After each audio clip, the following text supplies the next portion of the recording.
Hello, everybody out there in Rumble X and YouTube land. Welcome back to Diego Knows. I, of course, am Diego. And today we're going to talk some more about Devil Wears Prada 2. Okay, this is the sequel to Devil Wears Prada 1, which came out 20 years ago. Yeah, it's a long time ago. I did not watch that movie when it first came out. In fact, the first time I saw Devil Wears Prada was to review it for this channel. And I reviewed it last year, so it wasn't that long ago for me that I became familiar with who these characters are, what their backgrounds are, and how their stories relate to themselves. Okay, actually, Devil Wears Prada Part 1, I enjoyed it. For the most part, it had the usual chick flick traps in there. You know, everyone's a boss bitch, or everyone has to be a boss bitch, and you know, don't get married, don't settle down, don't have kids. Okay, career comes first. Blah blah blah. The same shit that every feminist. That's every rom-com, I guess. They're all feminist. That's the message that they push. You know, guys can wait, motherhood can wait, or better yet, don't have any kids at all, or better yet, if you do get knocked up, get rid of it. Okay, that sort of liberal New York rich middle-aged woman ideology. Okay, kids are worthless. They will slow you down. Okay, they take energy away from you. Energy which should be devoted to your job, which is going to provide you with that lifestyle that you deserve. Okay, you know that kind of crap. Okay, and a lot of women buy into it. Okay, Hollywood is filled with that. Okay, that's the message. That's one of the main messages of Hollywood, of TV shows, even social media. They all tell you deserve the best. You know, just play around, have sex with as many guys as you want. It don't matter. Okay, because if you do get knocked up, you can just get rid of it. Wait until you're in your 40s, okay? That's when you can settle down with somebody and make sure it's somebody who makes more money than you, who can provide you with a better lifestyle than you already have. Otherwise, what good is he for? Blah, blah, blah. And, you know, if you feel that you made a mistake with that guy, no problem. Just get rid of him. Just divorce him. You'll get half of everything anyway, and he'll be paying you alimony until you get married again, you know, which you're probably not going to do. So, yeah. No flies on you. That's the American dream. All right? Because men are superfluous. So we don't matter. We don't matter, okay? And you're only going to date the best anyway because you deserve the best, okay? That's what feminism tells you, okay? And that's exactly what this movie is. All the rom-coms, all the chick flicks that I review are the same thing. It's the same damn story for the most part. I don't think Officer and Gentleman was that story. But, you know, hypergamy's there. It's all about, you know, getting with somebody, you know, that men, that they fulfill a certain physical and emotional need. But once that's been satisfied, you don't need them anymore. Okay. That's the whole ideology here. It's not a coincidence that our protagonist, Andy Sachs, played by Anne Hathaway, is 42 years old, 44 years old, something like that. And she is still unmarried. And she has no children. And she's still doing what she set off to do 20 years ago. Instead of being a writer now, she's now an editor. But she's still single. She still lives in a shitty apartment in New York. No man in her life. No kids, no husband, no ex-husband, no children that she's raising as a single mom, nothing. Okay? Which means that she has no legacy. Okay? At her age, she is too old to be having children, reasonably to be able to have children. And if she did want to have children, she would have done it already. Okay? This movie's not going to go there, but I'm going to go there. I'm going to go there. All right? Because that's not a coincidence that that Andy has no children. Okay? It's because her career comes first. We learned that. That was a lesson that she learned in the last movie. Okay? Now, the whole point of the last movie was that there's things in your life that are more important than just your career. If you put your career first, it's going to rob you of real life. You're going to miss out on real life. Okay, that was the whole message of Devil Wears Prada Part 1, is if you put your career first, okay, you're going to miss out on the best parts of life because you're going to have to sacrifice those things in order to advance in your career. Okay, but here's the thing, the career don't love you back. All the career can do is pay you money. Okay, so in a sense, you're saying that you value money more than you value your family or having a family, okay, or having people in your life that love you, that you can also love back. You see what I mean? Okay, we can all have friends, okay? But you know, your friends don't live with you. You don't support them. You don't take care of them. You don't teach them about life. They're not with you 24/7, okay? Your family is. You see what I mean? Okay, so Andy epitomizes the message that they've been saying for many years now, ever since like the late 60s, ever since, you know, feminism first, third wave feminism came about in the late 60s, okay? Burning your bra, you know, the invention of the pill. You know, that's when promiscuity really spiked, and all that stuff happened before I was born. So this is the world that I was born into, okay? Yeah, so that's what it does. You know, the Gloria Steinem's out there telling them to have sex, you know, be a career. You can do anything a man can do, and you can do it better, and all the other crap that women say they believe until, you know, it doesn't work out that way, until real life hits them across the fucking face. All right, and then what do? Okay, then they just blame men for everything. Okay, well, wasn't that the point of your life, was to, you know, to circumvent men so that you didn't need men? But now that you're not where you did everything that you were told to do, and now that you're not where you want to be, now what do? You blame men. Okay, the whole point of your life was to not depend on men. But yet somehow it's their fault. You see what I mean? No accountability. Okay, feminism and accountability do not go hand in hand. Okay, you can't, you know, you can't take responsibility for stuff and then blame men for nothing going the way that you want it to go. Okay, those two things are not compatible. Okay, but Hollywood, TV shows, literature, they're all going to push the same damn message, okay, because they have to. Okay, this is socialism, social being the key word here. Okay, you have to manipulate society, manipulate people into thinking something so that eventually the government takes over everything. They'll call it enforced equality, which, you know, well, the enforced part doesn't sound good, but equality, that's a nice word. That word sounds good. Okay, but once it becomes enforced, guess what? Whatever you have, they're going to take away and give it to someone who didn't earn it like you did. Okay, now all of a sudden equality is not so nice, is it? Not when they take away from you, is it? Okay, but that's what it is. Okay, that's socialism. Okay, that's exactly what these libtard producers in Hollywood, these writers, the investors, they all push on that idea. There's a reason, okay, that Hollywood is all Democratic, that New York is all Democratic. Okay, you know, I'm from Chicago. That's all Democratic over there. Okay, they're all woke over there. Okay, you know why? Because that's the message they want to push. They don't want women getting married and having children and raising them. They don't want that. They don't want women going to church. That's why Christianity is always condemned in these movies. It's always condemned, okay, in TV shows, okay, especially amongst the alphabet community. They hate Christianity with a passion. Why? Because Christianity tells them that their life is a sin. Oh my God. Literally, oh my God, okay, we have to take down the church. Well, unfortunately, there's a hell of a lot more of us than there is of you. So it ain't going to happen. You see what I mean? That's the whole point of this thing. Get rid of God. Get rid of morality. There is no morality, okay? Open marriages. Bisexual. Okay, trisexual, transgender, all that stuff, okay? Where do you think this shit all comes from? It comes from going against religion, going against Christianity. You see, and that's what they're pushing on you. It's not just being a boss bitch, it's fuck the family. Let the government take care of you. Okay? Let your ex-husband's alimony check take care of you. Let the child support checks take care of you and your kids, and you're just going to spend that money on your boyfriend anyway. So what does it matter? You see what I mean? Okay? This is what liberalism is pushing, and Hollywood is a big, big part of that, although I will say they are starting to lose their power. Thanks to the invention of the internet and social media, now we're starting to get different opinions, like mine, for example, okay? There's people out there that don't agree with Hollywood. They don't agree with that messaging. They're like, no, this is wrong. This isn't what I want from my life.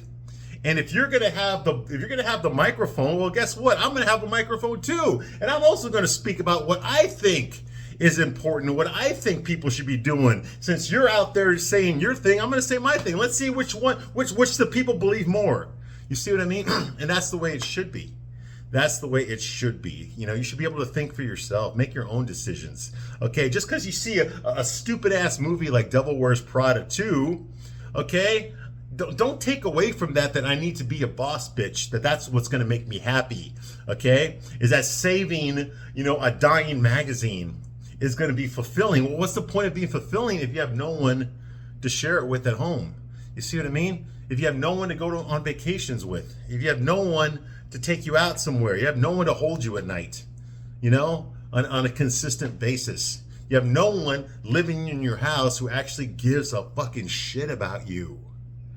You see what I mean? If you don't have those things, then what's the point? What's the point of making money? What's the point of being the captain of your industry if there's no one to share it with? You know, there's no one who's going to go on that journey with you. You know, there's a difference between being with someone who came into your life when you were already successful and having been with someone for years who knew you back in the day when you weren't successful, and that person's still in your life. You see what I mean?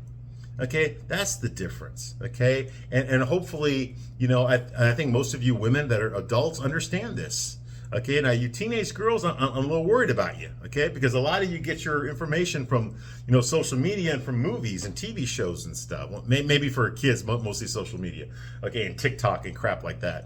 Okay, but a lot of us middle-aged people, us Gen Xers, you know, we were raised on TV. We were raised on movies. Okay, and for those of us that didn't have parents that were at home all the time, you know, we learned a lot from watching movie stars, from watching these movies and seeing what they did. And they influenced culture, they influenced our personality, they influenced our decisions. You see what I mean? Okay, you know, and when you're a kid, you don't understand that. Okay, when you're a teenager, you still don't really understand that. But as you're an adult, you know, once you get a lot older, you start realizing, okay, so this is how they did it. This is how they manipulated me into wearing fucking what were they called again? What was those pants, those parachute pants we wore in the 90s?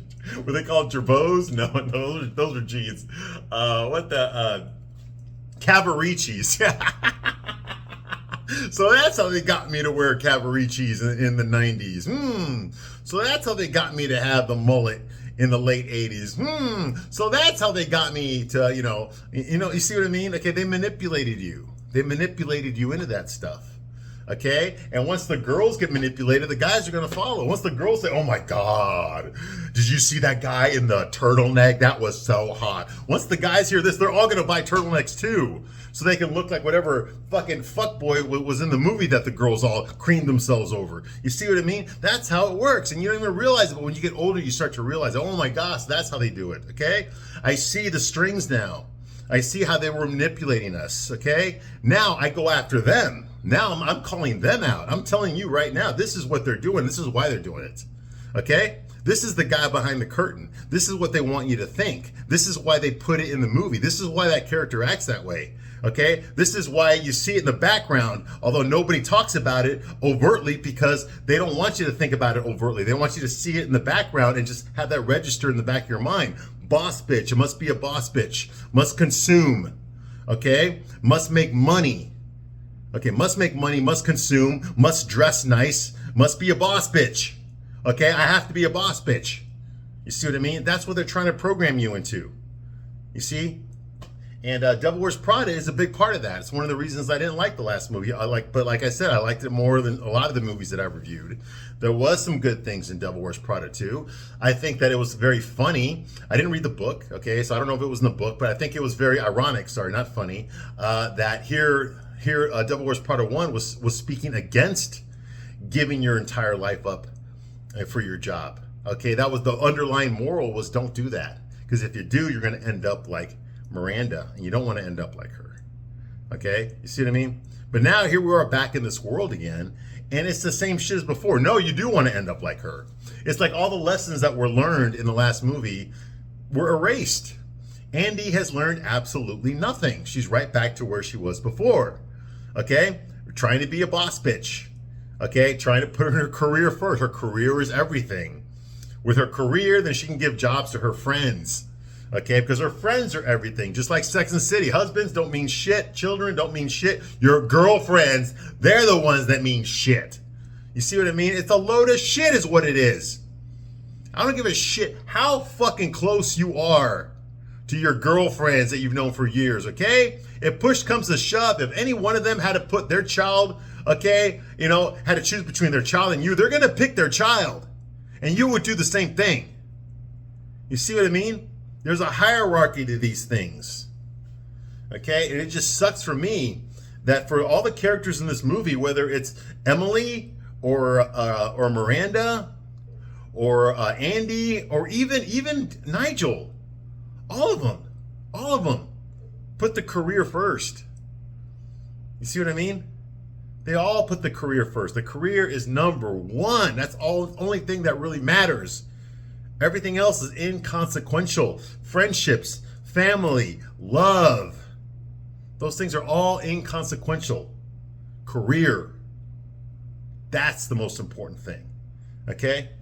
And whether you understand that or not, I'm here to point that out to you because that's exactly what I took away from this movie. Okay? They undid all the lessons from the first one. Anyway, let's get into the movie here. All right? So, in the last video, I already told you who directed it. Okay?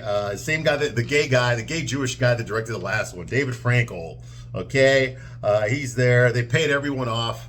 Meryl Streep, Emily Blunt, okay, Anne Hathaway. They all got paid a shitload of money to come back, all right? There's a reason this movie took 20 years to make, okay? Because they didn't want to do it. Meryl Streep didn't want to do it, okay?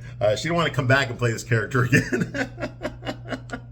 But, times are tough now in Hollywood. The only thing that Hollywood wants to make now are franchises. They're making sequels, prequels, spin-offs. That's the only thing they can do. It's got to be an IP. They can't put anything original on the screen because nobody's going to the movies anymore. I wonder why. Because of woke shit, okay? And yes, this movie is woke. Not as bad as other woke movies. Like I saw The Odyssey the other day, and I don't care what they tell you, that movie was woke. That was woke, all right? I know it's going to make $1 billion, but it was woke, okay? And people are tired of that. There's something inside of our brains when we see something that's woke that just does not, that we just spot it now and we're just like, oh my God, not more of this. Please, not again. I didn't come here just to be lectured to on how women are all good and men are all bad, and diversity and shit, gays are better than straights, blacks are better than whites, blah, blah, blah, men all suck, fuck the patriarchy, women are in charge, but I'm tired of that shit. God damn. Anyway. So yes, this movie is woke. All right. So when this movie starts off here, we see Andy is brushing her teeth in her shitty fucking apartment. Yes, she lived in a shitty apartment with her boyfriend in the last movie. Okay. Now it's 20 years later, and guess what? She still lives in a shitty apartment. Okay. The kind of apartment where the water comes out of the faucet is brown. Okay. Yes, that's the kind of apartment she lives in. Right, 20 years, and she has not elevated her life at all. Okay, so she's brushing her teeth, and she's walking through the ritzy parts of New York, blah, blah, blah, boss bitch, sunglasses, her professional outfit on, just walking by herself, the whole world just focused on her. You got some stupid ass fucking music in the back. It's New York. It's that whole Sex and the City fucking shit. It's Carrie daydreaming while she's walking down the street and dressed like a fucking clown. Blah, blah, blah. Walking by stores and shit. All that kind of crap. It's the same stuff. You got the stupid girl empowerment music playing, I'm a woman. All that crap. Okay, you notice whenever there's a guy movie, you never hear any song in the background about like, I'm a man, I'm a real man. You never hear that shit. You know why? Because we don't fucking need it. We don't need our self-esteem to be constantly stroked. Okay? We don't need it. You know why? Because we're fucking tough. We're fucking tough in real life. We don't have to be told that we're boss anything. You know why? Because when we are treated that way, it's because we fucking earned it. We don't need a goddamn self-esteem song to be playing all the fucking time for us to fucking feel good about ourselves. God damn.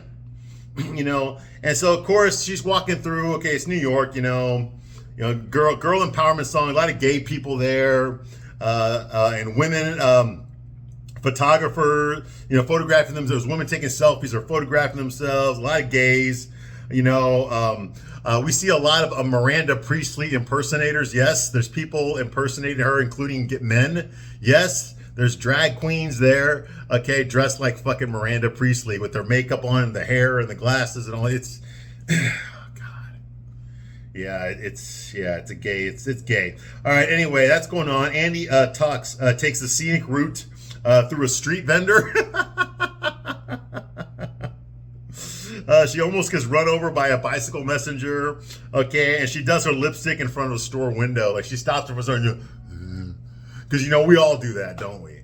Okay. Anyway, she arrives at this awards luncheon. Okay, so she walked her way to an awards ceremony. Okay, for journalism. All right, so she's there. She's sitting at a table. Apparently, everyone at her table works with her at her magazine or her newspaper, wherever the hell she works. All right, it's an awards luncheon. All right, the table where at her table there's a straight guy, and you can tell he's straight. You know how you can tell? Because this is an awards ceremony in downtown Manhattan, and this motherfucker, okay, is wearing jeans, a plaid shirt, and a New York Yankees baseball cap on. Who the fuck wears that to a goddamn awards ceremony? Nobody wears that. Okay, I don't care if you're gay, straight, trans. Nobody wears that to an a professional awards ceremony. Okay? This guy is dressed like he's going out with the guys to go watch fucking football at a local bar. Okay, but he wears that to an awards ceremony? No, you know why he's dressed that way? You know why this guy's like 6'4", wearing a plaid shirt, jeans, and a fucking New York Yankees baseball cap? You know why he's dressed that way? Because that's what fags think we fucking look like.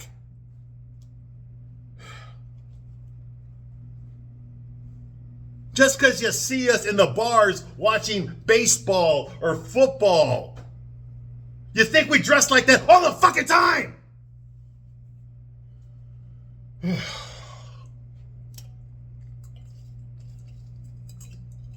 See, I'm already starting to lose it. You stupid ass chick flicks, okay? Everything is on purpose in these movies. What Andy is wearing, what the people that are sitting there are all wearing, all that is on purpose. They didn't tell the actors, say, just wear whatever you want or wear this type of clothes. No, everything that the characters are wearing was picked out by a costumer. Okay? There's a reason this guy is dressed that way. It's because they want to present a message to you about this man. Okay? He's a dumb straight guy. Okay? And I don't give a shit. In real life, any guy with any brains wouldn't go to an awards luncheon dressed like that. Okay, that's fucking ridiculous. Okay, they're telling us that straight men are stupid and they have no sense of fashion. All right? Because that's what they think of us. All these movies do. Anyway, so that's going on here. Okay, blah, blah, blah. Fucking head on in jeans with a blazer. Through his fucking head, okay? Anyway, so these people, they all work for this magazine, or it's called the New York Vanguard. Now, I don't know if that's a magazine or a newspaper, but that's where Andy works at, okay? It's called the New York Vanguard, and apparently Andy is the editor there, okay? And Andy wins an award. They call her name. So right after right after she gets called out, okay, at this award ceremony, all of a sudden, all the people at her table, their cell phones go off at the same time. They're all getting a message or an email. And so they all grab their phone to read it. And it turns out that every single person at that table, okay, just got fired or laid off. They just got laid off. Apparently, the New York Vanguard just went under, okay? And they just laid off everybody. So even though Andy just got announced that she just won an award in her journalism field, she has also just lost her job, okay? So they're all like, ugh. So that's kind of a downer. Well, they call Andy up there to the podium to receive her award. So she walks up there knowing that she just got fired. Okay? So she's a little bit upset. Okay? At the podium, okay, for her speech, okay, she goes up there and she says something about how, like, me and everyone at that table I'm sitting at, we all just received a text message a few seconds ago that we have all been laid off from our jobs. Blah, blah, blah, blah. And journalism still fucking matters. Okay, so she's still in journalism, but I'm guessing the New York Vanguard was either a magazine or a newspaper, and it's 2026. Nobody reads magazines and newspapers anymore. Okay, everything is online now. Okay, so anyone that's still printing books like that, they're losing money. Okay, you're not going to find very many magazines and newspapers anymore. You would have to go to like a Barnes and Noble to find one. Okay, maybe at the back of the CVS. Okay, it's just not a thing anymore thanks to the internet. I grew up knowing how important magazines were. I remember in Chicago, in downtown Chicago, there would be these huge news vendors. Yeah, that used to be a thing. Okay, big ones, okay, and there would be thousands of magazines up there, all of them brand new for sale. Newspapers, magazines, you go in the back, there's porn back there. Okay, comic books, all sorts of stuff up there. Okay, because that's how people got their news. Okay, before the internet took over. You read the newspaper every single day. If something happened in the afternoon, you waited for a special edition that came later on that afternoon. Okay, there was no internet. That's how we got all of our information. Okay, that and TV. Okay, we didn't have cell phones. So it was a different time. Okay, but that time is over. That time is over, and this generation of people today do not know what that was like. They don't understand that. My son doesn't understand. How people in their 20s do not understand the world before the internet. Okay, they were born into the world full of internet. Okay, we didn't have that stuff. Okay, so it's kind of sad. But magazines are no longer a thing. All right. Anyway, now it's all streaming and YouTube. Okay, so that's going on here. Blah blah blah. Later on, Andy talks to the black girl, Lily. Remember Lily? She was the black best friend of Andy's from the last movie. Remember? The black girl that worked at the art gallery? Okay, well, she's back, and she brought like an additional 100 pounds with her. Anyway, but apparently they're still best friends. So Andy's at her apartment, okay, and Andy is upset that her newspaper is now a tax write-off. So I guess it was a newspaper, okay? The New York Vanguard, okay? She was the editor there, okay? And the entire publishing industry is having layoffs thanks to social media, which is basically what I just said, okay? Yes, okay, there are, even though New York is the heart of publishing in America, probably the whole world, okay, they're just not publishing anymore, okay? Books aren't being printed. Everything goes to Kindle now. Okay, Kindle. It's all ebooks. Kindle. It's nobody's buying hardbacks anymore. Like that time is gone, and it's sad because I miss those days. I miss going to the bookstore and just seeing something with a graphic cover, going, "Oh, what's this?" And then reading it and going like, "Oh, this is one of the best books I've ever read." I miss those days. Okay, but those days are gone. They really are. Okay, so that's going on. Okay, apparently Andy has worked all over the world. So in the past 20 years, she has not stayed in New York. She has done other things. She's been all over the world, apparently, in the past 20 years. Okay? And she's had sex twice with people from her industry. She points that out. Hey, I've only fucked 2 guys that are in this industry that could have advanced my career. And okay, wait a minute. Yeah, it was 2 guys, okay? Whoa. So in the past 20 years, she's made it a point not to date people, not to fuck guys that work in her field, okay? And she sees herself as an angel because the 2 men that she did fuck, one of them was Christian from the last movie. Remember him? Okay? She feels that she's an angel because the 2 men that she did fuck could not advance her career, okay? So that makes her one of the good girls. You see what I mean? She just fucked them because she wanted to, not because they could help her career. You see what I mean? Okay, so, there's her halo right there. Just to let you know that Andy's not a slut, okay? That whole thing about her fucking dumping her boyfriend so that she could fuck Christian, the established writer in the last movie, okay, yeah, forget about that. Okay, we'll just act like that never happened, that she's incapable of doing those things, okay? All right, moving right along. Okay, and like I said, it's okay because she never fucked anyone who could advance her career. Like I said, Christian Thompson, remember him? Okay, she fucked him, Christian Thompson, because he was already an established writer, and back then she was trying to become an established writer. Okay, so he already had accomplished what she was trying to accomplish. So, she looked up to him, more so than she looked at her boyfriend. Her boyfriend was a fucking a line cook at some fucking restaurant that used paper napkins, okay? So, yeah. Of course she was going to cheat on him with this guy, all right? But they didn't want to make her look like a slut, so they made sure that her and her boyfriend broke up first because she was being a bitch to him so that she could fuck Christian Thompson, all right? And then what happened with Christian? Well, it turns out he didn't give a fuck about her. He was in cahoots with this other woman to take over Runway Magazine away from Miranda. So blah, blah, blah, you know? So even though Miranda treats Andy like total shit, okay, Andy has a sense of loyalty to Miranda, and she tries to protect Miranda, and she tries to save Miranda, you know, all that kind of stuff, all right? Anyway, so moving right along, okay, so now we follow Nigel, okay? So that we're away from Andy right now. Now we're following Nigel. He's in a tuxedo, and he's leaving a hotel to meet Miranda at a gala. There's a gala going on tonight in Manhattan. It's called the Runway Spring Floral Show. The Runway Springs Floral Show. It's a huge event, just like in the last movie. Lots of paparazzi there, lots of reporters. Everyone's dressed, you know, black tie all the way, you know. Anyway, so that's going on. Nigel's there, okay, you know, and there's real life fashion models there. Now, I didn't recognize them because I'm not fucking gay, all right? But yes, there's some real life fashion models there doing cameos, okay? Apparently, it turns out there's some sort of a scandal going on, all right, that Miranda is unaware of, okay? It just broke online, okay? There's a scandal, okay?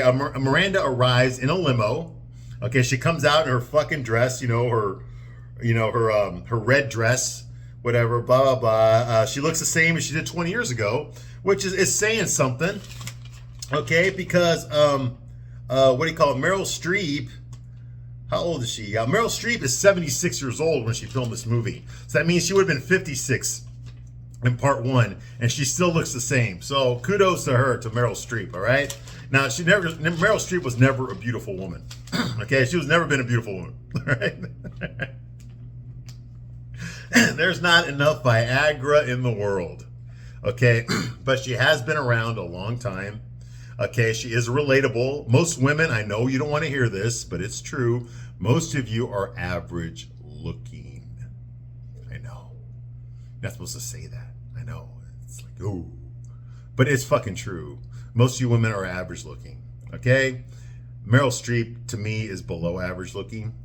So a lot of women can relate to her. They don't feel intimidated by her. They don't feel threatened by her. Okay? So when you see an average looking woman hurting in a movie, most women can relate to that. Okay? Because even though no one's ever going to tell them to their face that they're average looking, okay? I think deep down inside they know that they are. Okay? They know they don't look like Sydney Sweeney. They know they can't get the kind of the men that, someone like her can get. All right? They know that. Right. So they relate. They just can't say it out loud. You see what I mean? So they can relate to her. Hence, there's more average looking women in the world than there is above average looking. So thereby, boom, there's Meryl Streep's fan base. Okay. Now there are exceptions to this. Okay, there are women that I call ugly pretty or ugly sexy. Yes. They exist, okay? Ugly sexy. I'll give you two examples right now. Ugly sexy is Annie Hesh, the late Annie Hesh. I know she passed away a few years ago.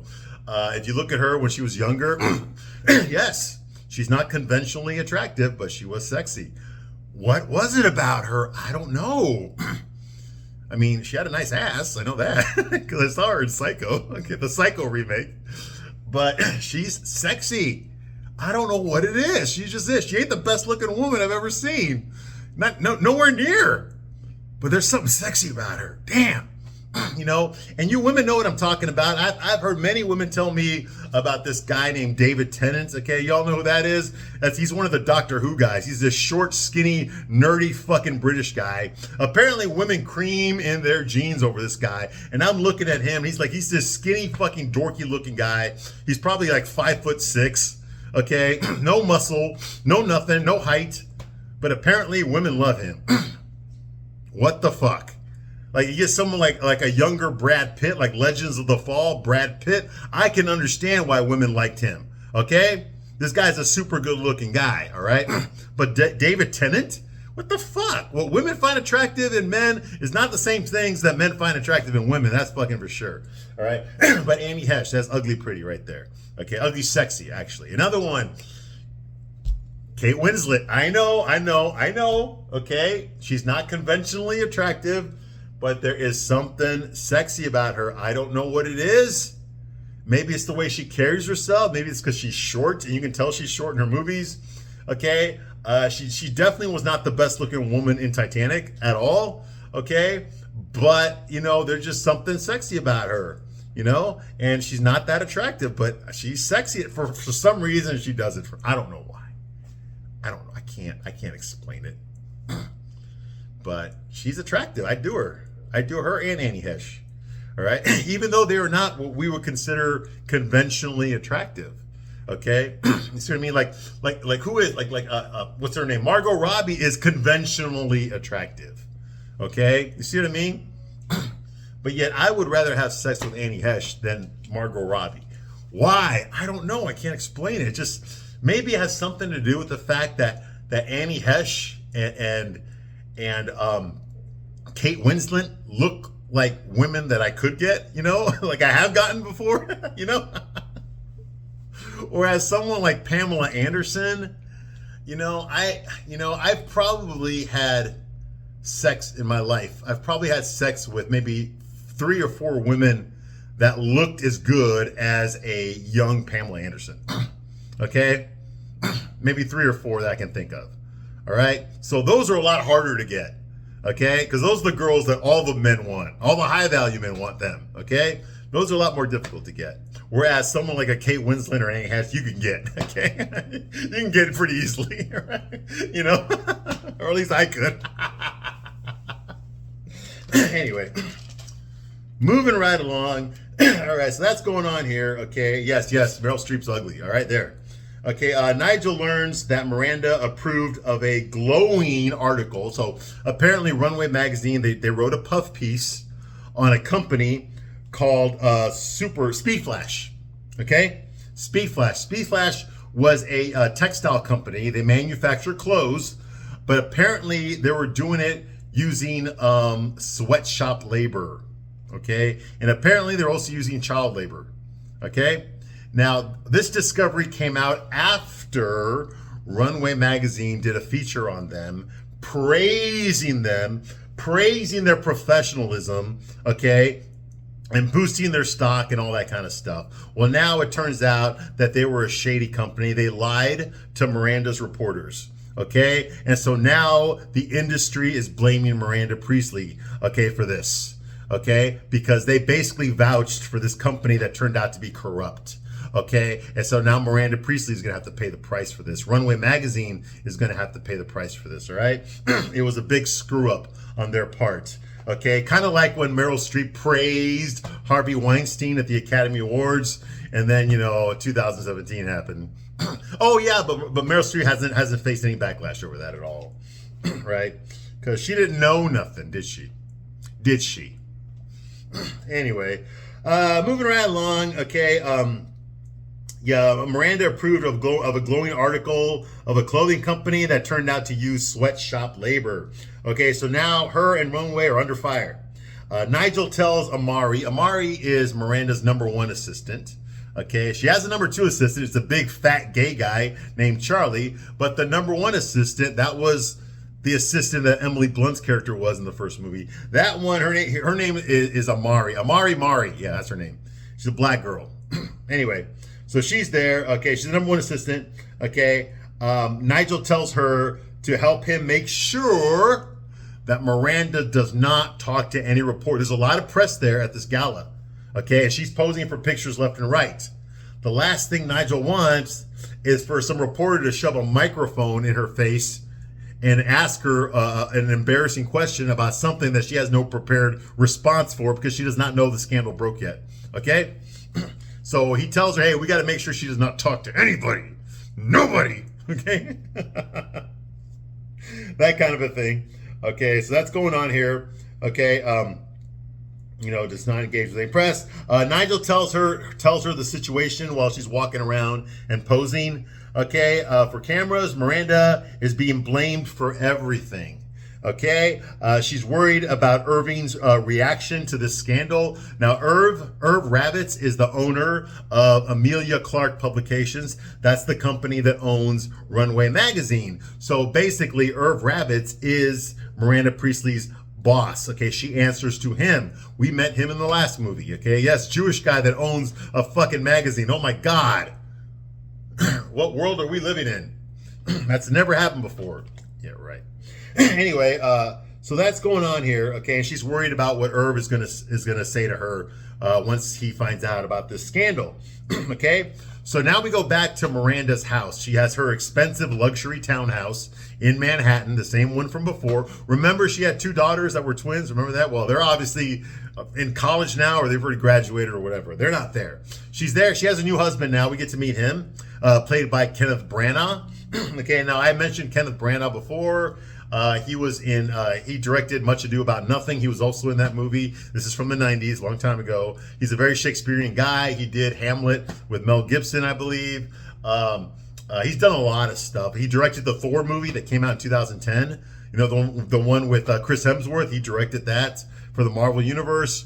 But I also forgot to mention that he also played Frankenstein. Yes, he played Dr. Victor Frankenstein in the 1993 or 94, I don't remember what it was, the early 90s Frankenstein. It was called Mary Shelley's Frankenstein. Okay, in 1992, Francis Ford Coppola did Bram Stoker's Dracula with Gary Oldman, Winona Ryder, you know, Anthony Hopkins, you know, Keanu Reeves. Let's go kill Dracula, dude.